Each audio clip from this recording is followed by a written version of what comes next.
ankle on the landing. Or hyperextend that right knee. Right. Wow. Yep. Okay, Megan Skaggs' score was in. It's a 9-3. This brings up Ellie Lazzari. It's interesting, I mentioned earlier that 4 athletes doing the all-around tonight for Florida. Last time they did that was 2017 in the Super 6 final. Opened with a gorgeous triple series.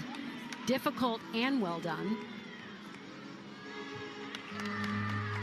Lovely lead positions.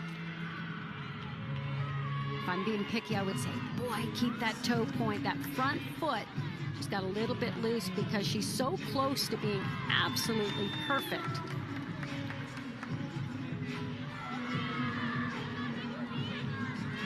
Short, sweet routine has everything in it from the triple C.